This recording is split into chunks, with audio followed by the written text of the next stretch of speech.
At MIT Solv, we believe that young people hold the empathy, power, and ingenuity to solve world problems. This is why we launched Solv, a new program designed to encourage, inspire, and support young people to become problem solvers in our own communities and across the world.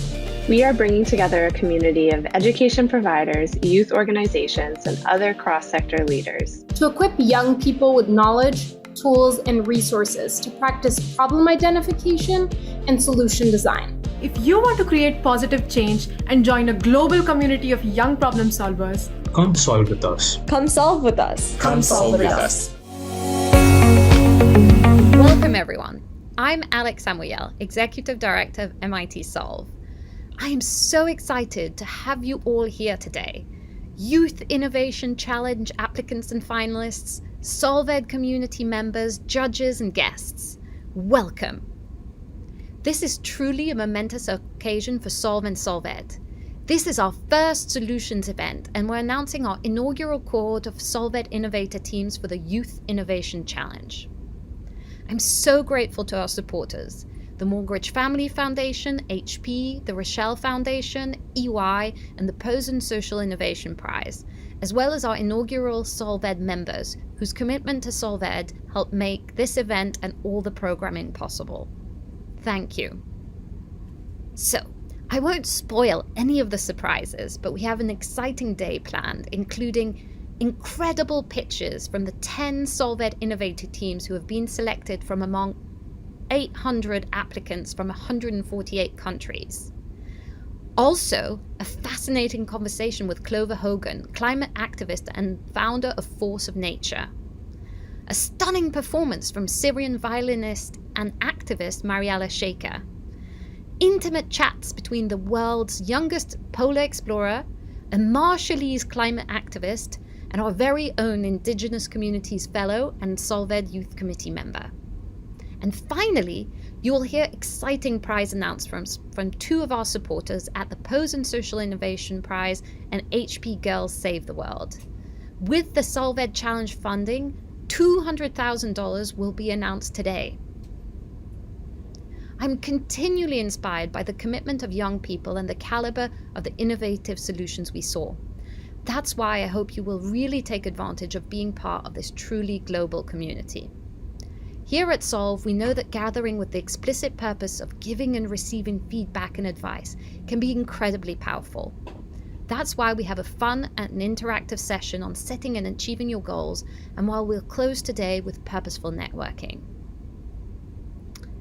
Finally, I want to leave you all with the idea that you are our future and the ones who will solve world challenges. You are the ones we have been waiting for.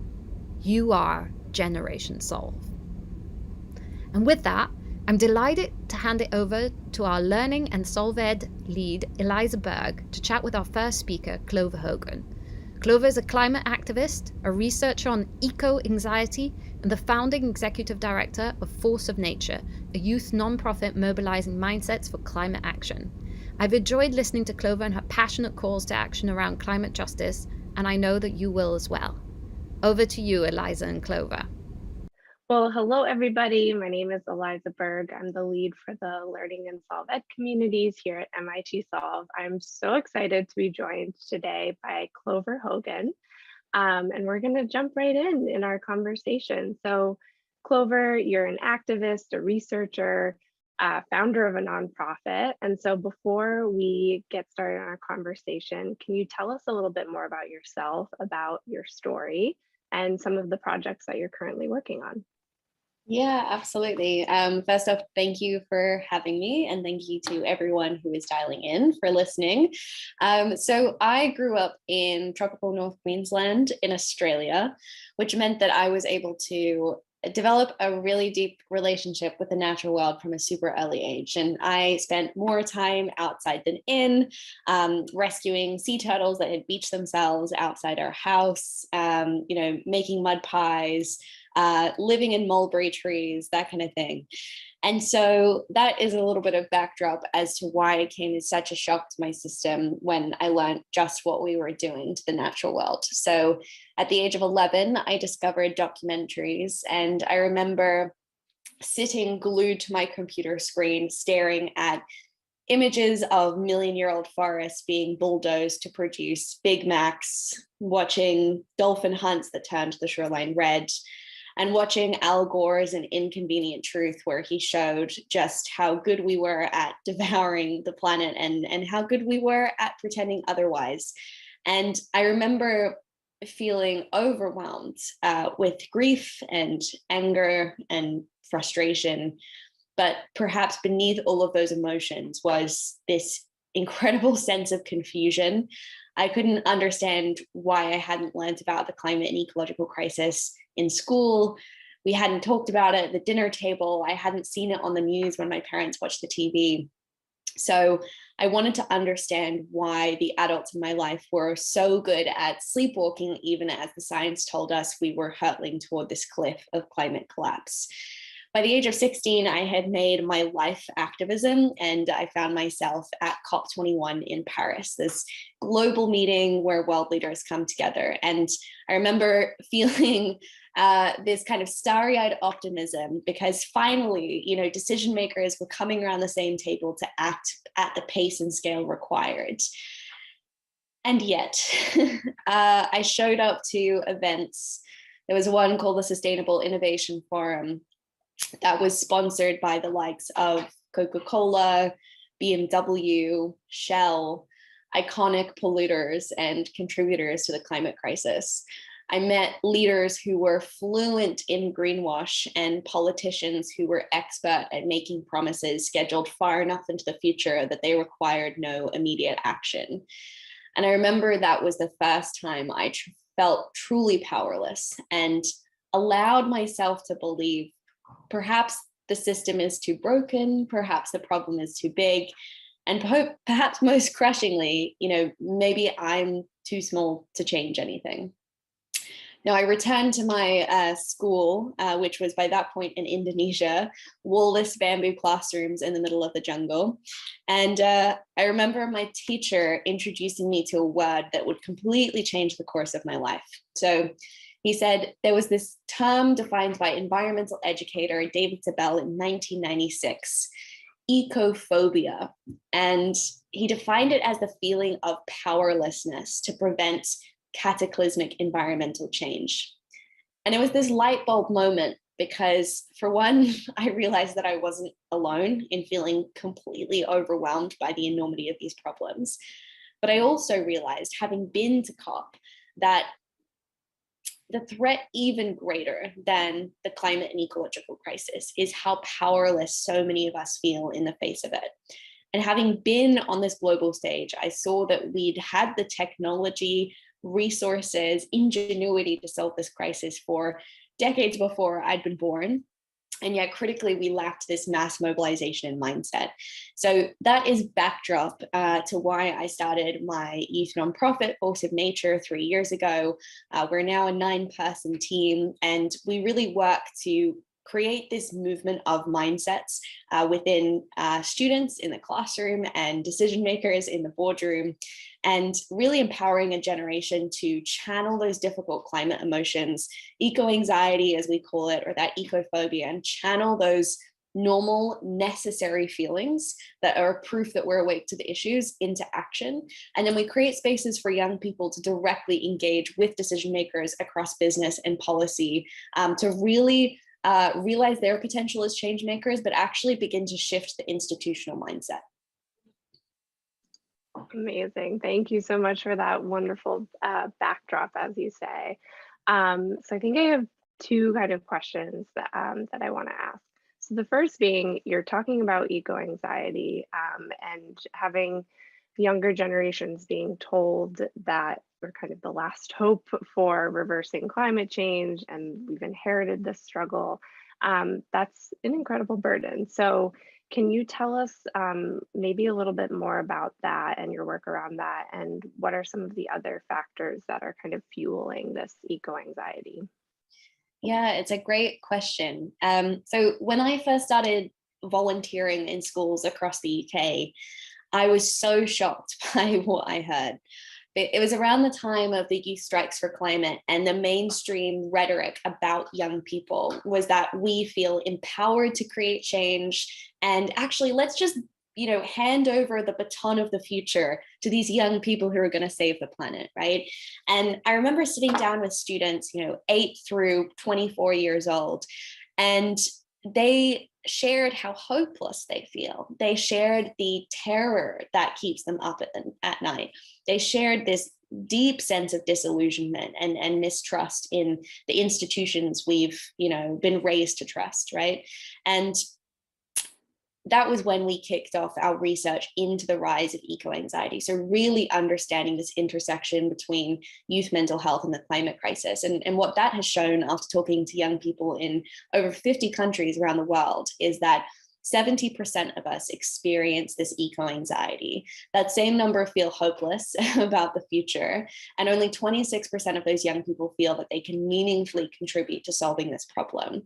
So eco-anxiety is not necessarily the most present, but the most obvious in young people, and the young people who've inherited these problems.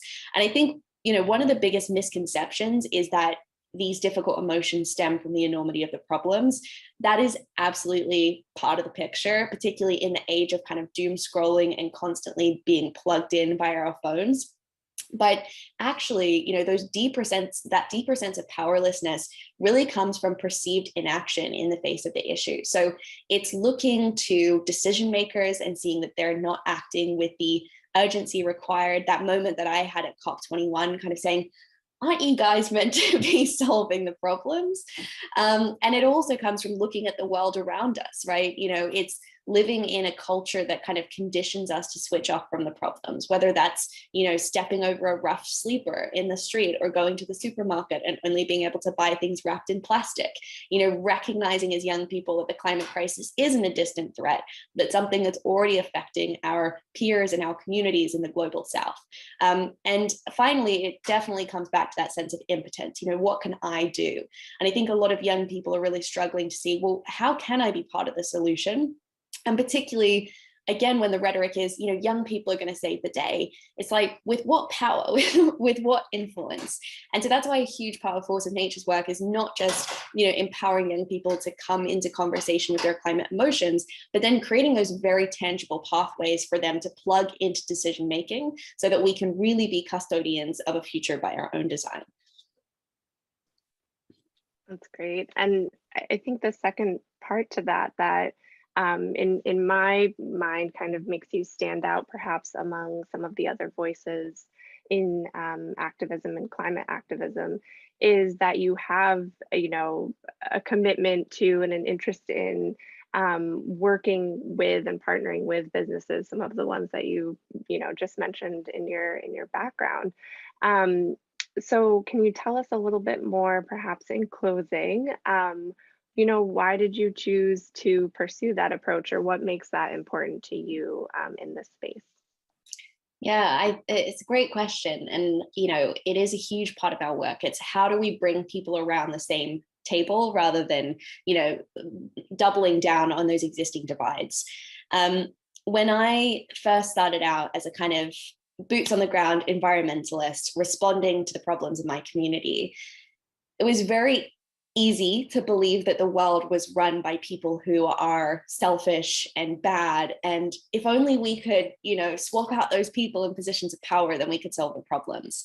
And a huge turning point for me was to come into conversation with people in those historic seats of power who felt the most powerless of all, leaders who felt incredibly shackled to the status quo, and who really had this crisis of imagination and trying to understand what an alternative could look like, what those solutions even are. And so there was this recognition that, oh wow, if the people in seats of power can't see a different way of doing things, if they care enormously about the problems, often driven by their kids coming home to them at the end of the day asking them what they're doing about climate change, then there's very little hope, because the reality is the climate crisis is a symptom of the way that we do business, the way that the people we elect into power. And so until we take change to that institutional level, we're largely kind of tinkering around the edges. And so we need people who are pushing disruption from the outside, right? Like you need the people who are gluing themselves to the headquarters of Shell and making noise and putting pressure. And you also need that constructive disruption from the inside, because a lot of the time there is a huge groundswell of wanting to create change, but simply not knowing what that looks like, or not even being aware of the cultural mindset barriers that are getting in the way of that. And again, we realize that intergenerational exchange, bringing together the kind of energy of youth with the knowledge of experience is such a powerful way to really drive that transformation. Well, thank you so much, Clover, for joining us today. It is certainly inspiring to hear you speak and to hear about the work that you're doing and your organization is doing. And we wish you all the best. And we're really excited to see what comes next and to join in that journey too. Amazing. Thank you so much for having me. Hi, my name is Gabby Gonzalez, and I'm the Senior Officer of the Solv Ed community here at MIT Solv. More excitingly, I'm also your host for today's program. Thank you, Alex, Clover, and Eliza, for kicking us off. I'm delighted to be part of this event and so impressed and inspired by the solutions you all have created to some of the most pressing global challenges of our times. So please give yourself a big round of applause. I'm especially excited to be here to hear from the 10 visionaries who've been selected as our first cohort of Solv Ed innovators. More on that in a little. First, a few housekeeping notes. Number 1, welcome to the GRIP platform. This will be where all of today's sessions and announcements are hosted. On the left side of your screen, you'll see a menu of options, including a link to your schedule, which outlines today's events. There are 2 networking opportunities for you to take advantage of. One is speed networking, to meet new people in short 3-minute meetings. The second is GRIP's matching function, where you can see recommendations for people you might be interested in meeting. By reaching out via a message on the platform, you can schedule a one-on-one meeting with them. Check out who is here and make sure to meet with them. The platform will be open for another few days, so if you can't meet today, schedule a meeting for tomorrow. We've got a number of exciting speakers here today, so please hang tight because they're coming soon. Are you ready to finally find out who our first cohort of Solv Ed innovators are? I know I am. But before we announce those groups, I'm delighted to welcome Carrie Morgridge to first tell you a little bit about how Solv Ed started, thanks to her support and the help of the Morgridge Family Foundation. We'll then introduce you to our 10 selected Solv Ed innovator teams. Please join me now in welcoming to the screen Carrie Morgridge, Chief Disruptor at the Morgridge Family Foundation. Carrie, over to you. Hi, everyone. I'm Carrie Morgridge, and I am the Chief Disruptor at the Morgridge Family Foundation. Yet more importantly, this is my sidekick, Nina Morgridge. I've been a huge fan for years of people who think differently, who act boldly, and who drive transformative impact. These are the values I've seen illustrated through the solutions this year for Solv Ed, the Youth Innovation Challenge. And I want to say congratulations to everyone who submitted. When Alex, the director of MIT Solv, first approached us at the foundation with an idea to partner and create this new pillar for the organization, I knew it was an ambitious idea. I knew it had crazy, amazing potential. We know that age is not a limitation for driving great social impact. Gen Z possesses the creative thinking, the tenacity, and the empathy to tackle the world's greatest challenges. Solv Ed, community, you showed up. And after dozens of virtual workshops to help solidify your ideas, with $25,000 of microgrants to test them, we had more than 800 applications in our first ever Youth Initiative Challenge. And this spanned 148 countries. all I can say is, wow, wow, you showed up, Solv Ed community. You showed up because you know the greatest challenges of our time can't wait. Challengers, we need your innovative ideas. We need your swift actions and your bold disruption. We need it now more than ever. My wish for you is to keep going. Keep giving your talents to make the world a better place. You've shown your dedication for social impact. Now let me motivate you for years to come. And personally, again, I just want to say thank you.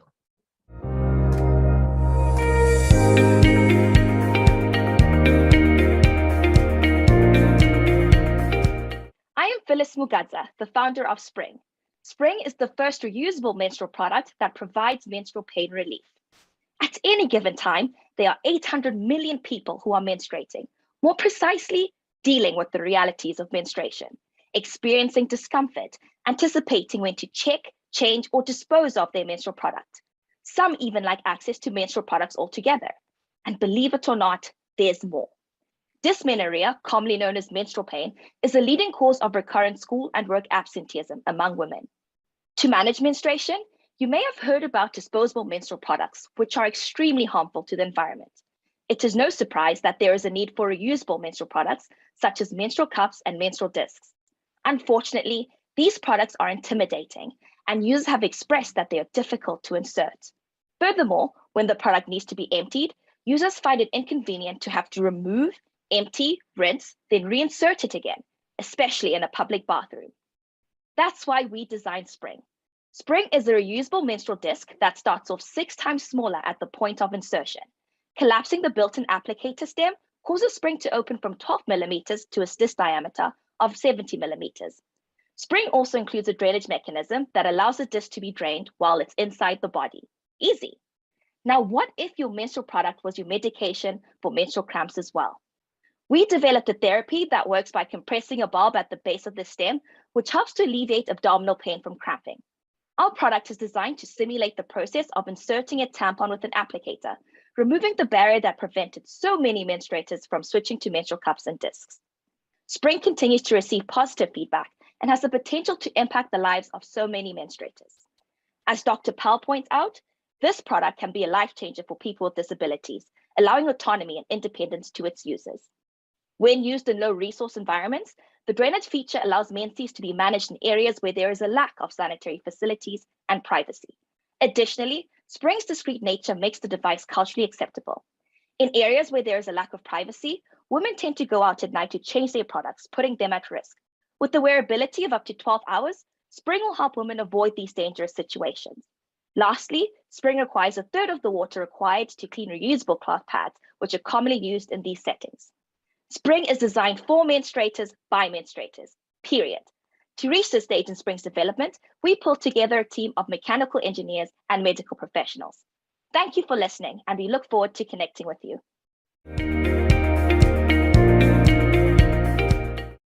Hello, my name is Sandra Nambozo, and I'm the CEO of Capolax, a company providing fruit and vegetable preservation products by use of green nanotechnology.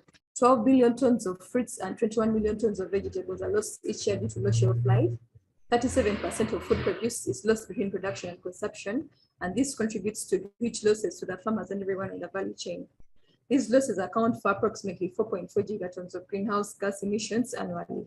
We have developed circuits that can be placed in fruit boxes during delivery or storage, and they preserve the fruits by releasing a formulation obtained by combining molecules that decrease the rate of ripening in fruits, giving the farmer an extra shelf life of 33 days. Our product works by inhibiting phospholipase D activity, which phospholipase D is the key enzyme involved in initiation of membrane deterioration that ultimately leads to senescence. Our product is made up of beta-cyclodextrin complex, 2 polymers, that is polyethylene oxide and zinc solution at the relevant ratios, and the product electrospan to form a fiber is what we put in our circuits. So here is the Capolax circuit that our customers use, and our solution has been tested with farmers and grocery stores in Uganda. Our target market are farmers, retail and grocery stores, and individual fruit consumers. We also target women farmers and vendors in markets in Africa, and we're able to offer them our solution at a payment plan to enable them increase the net economic value of their produce. Our product costs only 35 USDs per ton of fruit preserved, and we are currently dealing with mangoes, oranges, bananas, and apples. The total available market is 58 billion US dollars globally, and our serviceable obtainable market is 4.6 billion US dollars at a market share of 10% within our first 5 years. We are far better than our competitors because our product extends the fruit shelf life by 33 days, which is way better than our best competitor, who only extends by 20 days for the case of mangoes. Our solution and technique is unique, and we have our patents in application. We are using a new technology that has been developed from scientific research, and more to that, all our materials are approved as safe by the United States Food and Drug Authority. We are an ambitious team that is committed to solving a global problem and also making money to become a global unicorn. I have a background in industrial chemistry. My colleague Maggie has a background in biochemistry, and Samuel has a background in environmental engineering. Winning this challenge will help us pilot our solution to more customers and also help us prepare for commercialization. We shall also be able to provide our product to women market vendors at a payment plan, enabling them to pay after selling off their produce. And for every 1,000 USDs, we shall be able to provide this to 75 women market vendors, and we plan to reach at least 2,800 of them by November 2022. Thank you. My name is Zahin Razin, founder and CEO of Hydroco Plus. Hydroco Plus delivers real-time water intelligence on water availability and safety for proactive health insights. We combine sensor technology and enterprise-grade software to provide actionable data analytics for utilities to effectively monitor water quality. Water is one of the most precious resources on the planet, yet the organizations trying to solve it face enormous challenges. Particularly with utilities in South Asia, they often struggle with managing the water they use, dispose, and distribute across the network. This issue is made worse due to the reliance on traditional methods, such as manual, lab-based, intermittent testing, done in a way in which it makes it time-consuming, often taking up to weeks. It is furthermore limited by the number of samples a lab can handle, as they're usually under-resourced. And finally, infrequent calibration provides you data not representative of real-time quality, ultimately leading to localized outbreaks. Now, this is where Hydroco Plus comes in. We provide autonomous testing with precision lab-accurate results that is interoperable in mobile desktop platforms, providing turnkey analysis from a modular hardware. Hydroco Plus has automated high-frequency water quality testing and reporting. Now, instead of taking days before gaining visibility into their water, utilities can now monitor and report on over 12 plus inorganics and organics, chemical, water quality parameters in real time, in taking pre-treatment and treatment decisions. To date, Hydroco Plus systems have benefited 250,000 residents in Bangladesh, reducing the cost of each sample testing to as low as $0.01 in some cases. Now, this opens up a large market valued at $600 billion, expected to grow to $1 trillion. We aim to address 75% of the mass water infrastructure with potential revenue of $7 billion, tapping into public water utility, agricultural sector, and treatment plants. Our innovative water data as a service model enables stakeholders to offset the cost of the device while enjoying significant return of investment within 48 hours with zero capital expenditure. Our secret sauce lies in the cross-functional interdisciplinary team of physicists and engineers that is obsessed with data and has deep expertise in analytics and security. We are advised by leading professionals from Goldman Sachs, DuPont, and World Bank. My field of expertise is in the intersection of engineering, of data, and sustainability. I've been selected as one of the 17 United Nations young leaders in the world by the UN Secretary General to solve the SDGs. 2.2 billion people around the globe lack access to safe drinking water. If you want to do something about it, join us in impacting the lives of millions with data that doesn't exist today. Thank you.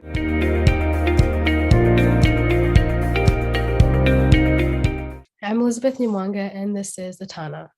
1.2 billion people don't really exist. They're alive, but they're invisible. They have no driver's license or national ID card, and without one, they can't own property or vote. They can't receive government services, and most importantly, collect any money to their name. Of this 1.2 billion people, 63% of them live in lower middle income economies, while 28% of them live in low income economies. Additionally, 45% of women lack a foundational ID compared to 30% of men in low income countries. This reinforces that lack of identification is a critical concern for the global poor and more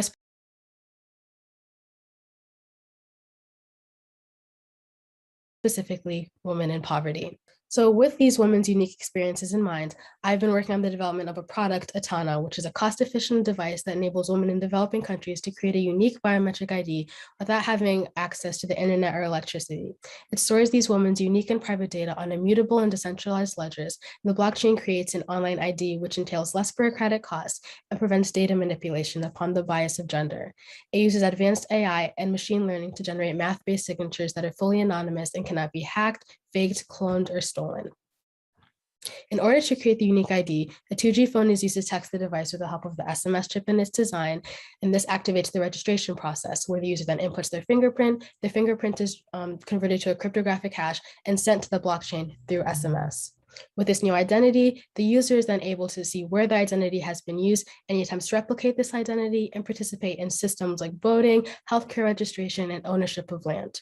Perhaps the most important for these women is that it allows for them to start work in the formal economy and gives them an equitable, safe, and easy way to participate in the global economy. Identification services now all work to provide IDs for the hundreds of millions of people without, but all at a very costly price. With that, they also ask for smartphones, build mobile wrappers and SDKs, all of which these women don't have. They needed something that worked with their low infrastructure environment. They failed to realize that the biggest barrier between those with identification and those without is socioeconomic status, gender, and accessibility. So with their unique experiences in mind, that's how we exactly created Atana. And there's a rising momentum in the market of biometrics as global revenues for this technology is over $35 billion, proving that it's a market that we can work with.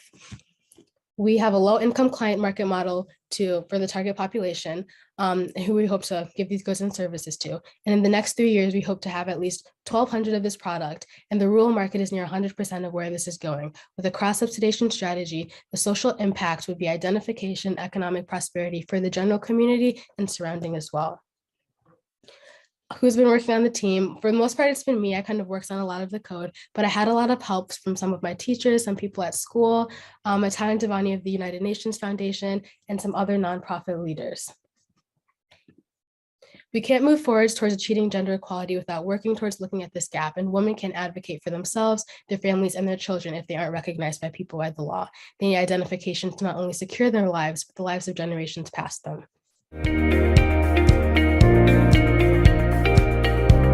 I'm Tafazo from Team eAgro, where we're presenting our solution, CropFix.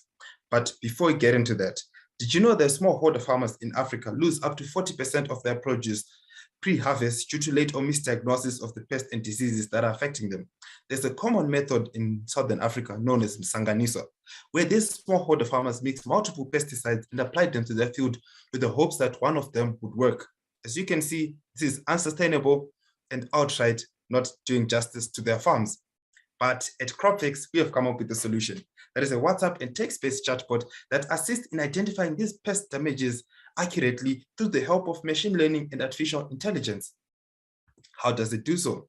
These images that are taken by the farmer are sent to our chatbot and they're automatically analyzed, and within seconds, they give critical information such as symptoms, triggers, and agrochemicals to these farmers to spread immediate further spread of the disease. Currently, we've worked with over 950 farmers and we've secured 6 agro-dealer partnerships in areas such as Norton, Goromonzi, Shamba, etc. We've also secured a partnership with UNDP, which is United Development Program in Zimbabwe. We're also partnered with Empower Bank and the Zimbabwe's Farmers Union. The question that we always get asked the most is why we chose WhatsApp for our service. The reason being that WhatsApp is increasing penetration and there's ease of access to these farmers. Hence, we are maximizing the impact and we are reaching even the rural and the remotest smallholder farmers. I'll also go into the competitor analysis where there are such mobile applications such as Agrix and Plantix in India.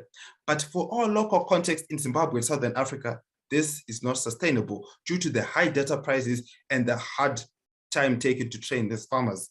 We are becoming sustainable by charging farmers a $4 subscription per season, that is 3 months, and charging $400 per subscription per season for the agro dealers. We have a third revenue model that is selling actionable data sets to insurance writers and agro dealers on how best they can use data to enhance their business. Our core team comprises of 6 people that have varied skill sets in business development, software engineering, data scientists, etc. We also have 2 board members that comprise Dr. E. Chikwereti and Mr. Ficha Wonza that have combined worth of 25 years experiences in the sectors that we are in. Thank you very much. You can try our chatbot on that number or visit our website for more information. Thank you. Wow, how amazing are these solutions and innovator teams? We're only halfway through hearing from our first 10 ever SolvEd Youth Innovators, but what a way to start. Before we have the opportunity to hear from the other 5 selected teams, I wanted to take a moment and tell you a bit about an important aspect of the SolvEd program, and that's the SolvEd Youth Committee. The SolvEd Youth Committee was created to make sure that youth voices are at the center of the design of a program created to help young people. Starting in May, we will begin the second recruitment process of the Youth Committee, which requires that you be part of one of SolvEd's member organizations. Since everyone loves a good video, here's a quick one for you, sharing more about the committee, and then we'll head back over to hear about the rest of the SolvEd Innovator teams. There's no better way to design a program for young people than to create it with them. I was honored to inaugurate the first SolvEd Youth Committee last year. The committee, made up of 9 students from around the world, has helped us design and continuously improve this program. As a young entrepreneur myself, I know firsthand how challenging it can be to legitimize yourself and to persuade people that your idea isn't just something that you care about, it's something that they should support as well, and to be passionate about that as well. And so I wanted to take my experiences, everything that I learned, the experiences I've been through, and create a community and a platform that can help support young people who want to solve problems in their communities in meaningful and practical ways. I think when I joined, what excited me the most was the fact that we were going to get to interact with all of these amazing people from all around the world, and we get to see their viewpoints on important issues. I was very motivated to join the Solv program. In India, there is no place where social entrepreneurship is done, where people could go out and they see that there are some social issues that is going on currently in the country, but there is no means in which they're supported. So I felt that Solv is one way where I could go out and motivate my friends and family to use their ideas, which will help in improving the social aspect of our country. We had people from almost all over the world, and they all came with different backgrounds, different fields and areas of study, different age groups, and yet we were able to come together in a very unique way and be able to cohesively do all the work that we did with Solv. I hope that through SolvEd, we can reach out to more and more youth around the world who have similar passions for social entrepreneurship and who need the necessary resources and voices to make the world a better place. Own your perspective. That's the greatest thing that you can do. Own your perspective, be shameless, and people will follow you. If you would like to get involved with SolvEd beyond the Youth Innovation Challenge, consider joining our member community. Membership is open to schools, universities, nonprofits, corporations, individuals, pretty much anyone who's interested in joining, supporting, and giving young people access to our programs. If you're a student and want to nominate your university or school to join the community, just let us know. You can sign up for our newsletter to receive updates on upcoming opportunities. A big thank you to our youth committee, greater SolvEd community, and all of our supporters. Change happens when we all work together, and nothing makes us more confident about the future than this growing community and network. Please join us.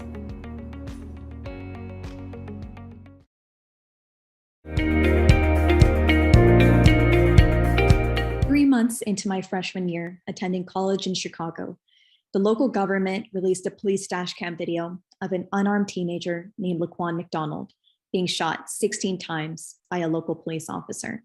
The officer received less than 7 years as punishment, but without the video, there likely would have been no accountability at all. Unfortunately, Laquan's story is not an anomaly. For decades, low-income communities of color have suffered from the impacts of over-policing. But the main difference now is that these interactions are being caught on camera. Over 80% of criminal cases today involve some form of video, but this data means nothing without the tools to analyze it. In fact, 93% of Virginia's public defenders said that they're completely overwhelmed by the demands of digital discovery.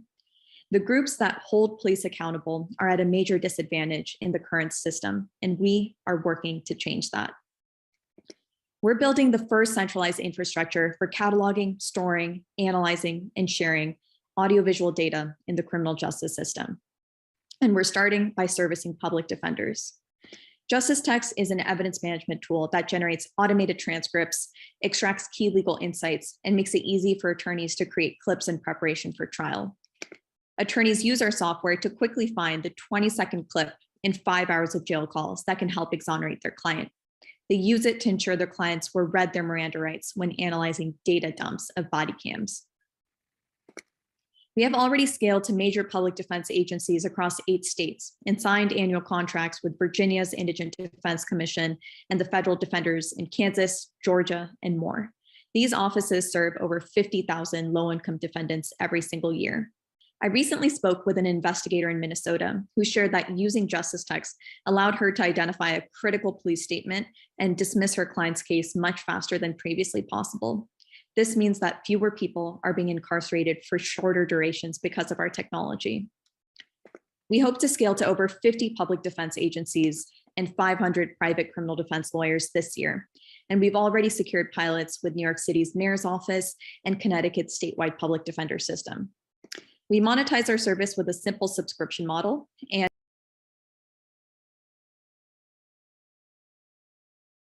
we have generated over $360K in revenue last year alone. We hope the MIT Solv community can help us with strategic connections in government and technical expertise around our speech recognition technology. My co-founder, Leslie, and I are technologists of color who are working every day to combat structural racism in our justice system, and we hope you'll join us. Thank you. Imagine a country with over 60 million mentally ill people for less than 150 psychiatrists, a place where less than 10% of the mentally ill have access to the care that they need.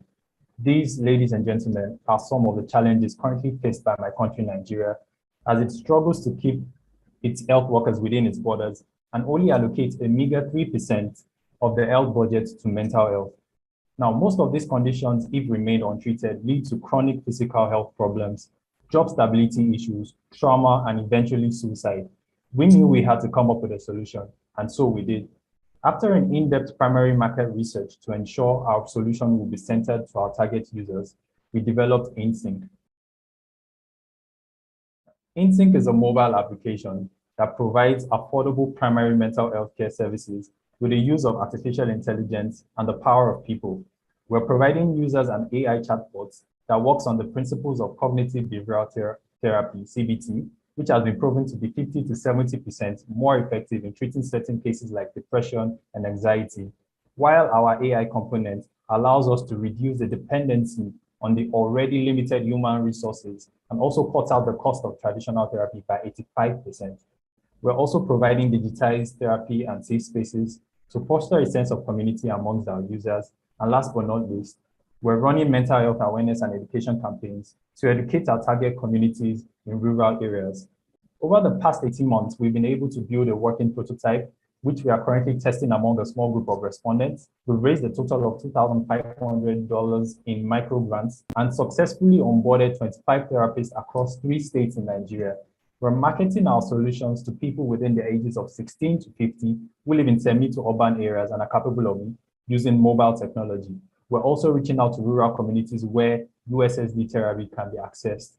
We know that there are more than 60 million mentally ill Nigerians and believe that half of this population either has a smartphone or a mobile device.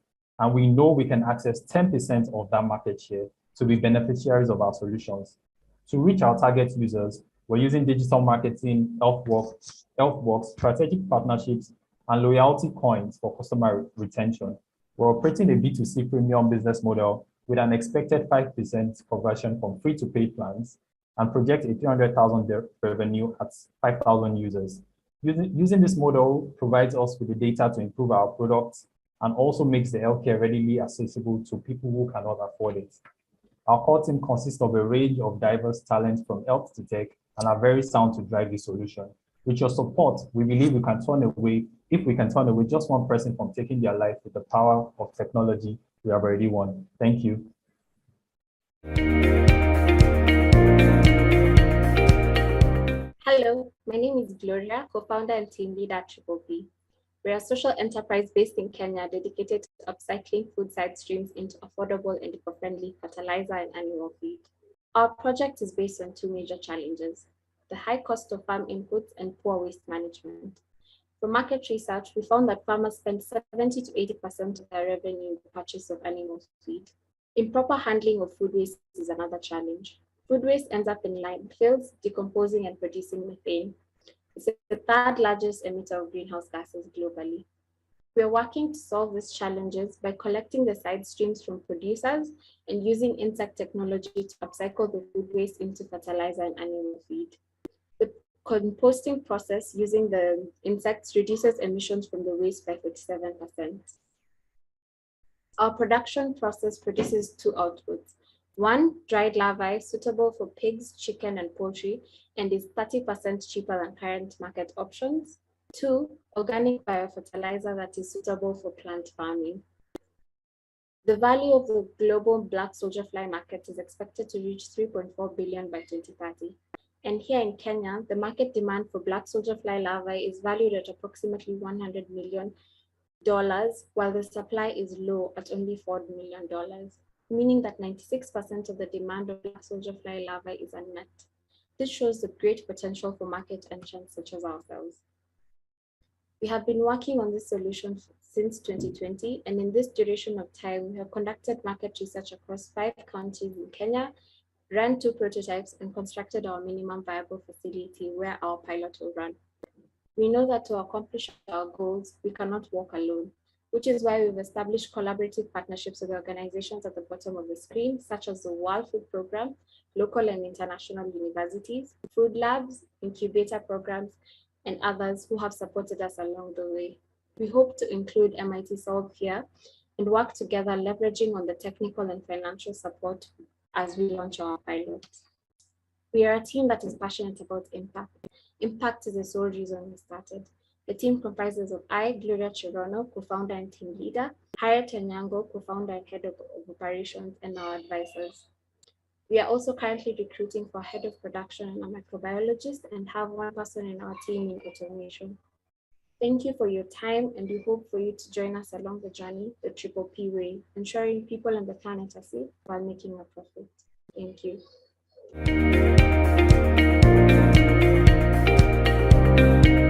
My name is Jacob Kumpan, and at Claw Industries, we solve 2 problems. First, when you place a glass bottle into the recycling bin, it ends up going to the landfill due to high amounts of paper, plastic, and metal contamination. Now, totally switching gears. Concrete mix directors cannot source reactive materials to replace high embodied carbon cement in their concrete. At Claw Industries, we are paid by recycling facilities to take this waste glass. We then put it through our patent pending process to create Pantheon. And Pantheon is a partial replacement for cement and concrete. Pantheon increases the overall compressive strength of concrete while lowering the cost and lowers the embodied carbon by 30%. We operate a dual-sided revenue model. Recycling facilities pay us $35 per ton to take waste glass. We then process for $87 and sell Pantheon for $90 per ton. This leaves us with a profit of $43.